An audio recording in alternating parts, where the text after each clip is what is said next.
Tapi kata Nabi SAW, ada ulama ulama yang jahat. Bagaimana sifatnya?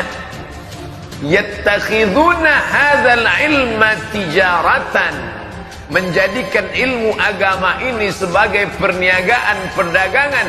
Yabi'una min umara'i zamanihim, dan mereka menjual agama ini kepada siapa? Umara, pemimpin-pemimpin mereka. Dijadikannya agama ini sebagai barang dagangan, dipolesnya fatwa, dipolesnya pendapat-pendapat, dipolesnya ayat-ayat, pakai hadis-hadis, karena dia berilmu. Untuk apa? Tijaratan, barang dagangan. Yabi'una, dijualnya. Kepada siapa dijualnya? Min umara, kepada pemimpin zamanihim, di zaman yang hidup. Untuk apa? Ribhan li anfusihim, untuk keuntungan pribadi, ormas, partai, kepentingan sesaat. Ini yang terjadi sekarang. Bingung umat ini menengok. Partai Islam, lambang Islam, kenapa menjual fatwa? Kenapa mendukung pemimpin kafir? Heran orang. Subuh nih jawabannya. Inilah dia hadisnya. Jangan heran saudaraku, Nabi sudah menyebutkan ini 14 abad yang lalu. Bahkan ustadz-ustadz kita yang lurus-lurus pun hampir terjebak.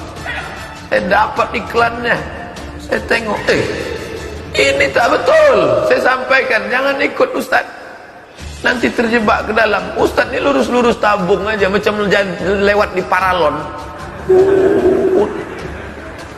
Tengok dulu ustadz, antum punya nama baik, dijebak orang, nanti duduk satu majelis sama orang penjual agama.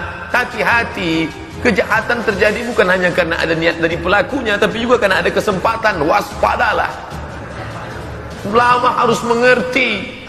Bapak Ibu yang dimuliakan Allah Subhanahu wa taala, karena orang-orang ini adalah bukan orang jahil, dia orang berilmu. Al-juhala bilibasil ulama, mereka memakai pakaian-pakaian ulama, sorban-sorban ulama, jubah-jubah ulama, tapi isinya adalah syaitan. Mohon maaf Bapak Ibu, jangan terlalu semangat masalah Palestina. Jangan kebablasan. Ini ada cerita yang kita banyak nggak tahu. Mohon maaf Bapak Ibu, jangan terlalu semangat masalah Palestina. Jangan kebablasan. Ini ada cerita yang kita banyak nggak tahu.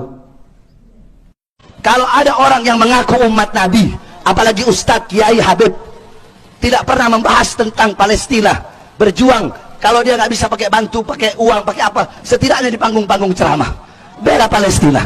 Kalau ada yang diam saja atau merasa biasa-biasa saja, itu orang nggak pantas disebut umat Nabi Muhammad. Itu orang pantas disebut apa? Anjing, saudara. Babi itu orang. Biadab itu orang. Kalau ada yang merasa biasa-biasa saja, umat Islam Palestina dibantai, umat Islamnya merasa biasa saja, ustadznya, kiainya, habibnya diam. Makanya kalau ada yang begitu tuh orang biadab, bajingan, nggak pantas disebut umat Nabi Muhammad. Anjing, babi saja, binatang yang buruk, mereka bertasbih kepada Allah dan memohonkan doa bagi umat Islam yang teraniaya. Itu anjing, itu babi. Masa kita sama umat Islam merasa biasa-biasa saja? Itu orang pantas disebut apa? Anjing, saudara. Babi itu orang. Biadab itu orang. Itu orang pantas disebut apa? Anjing, saudara.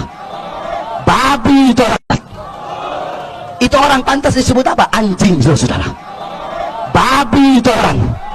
Biadab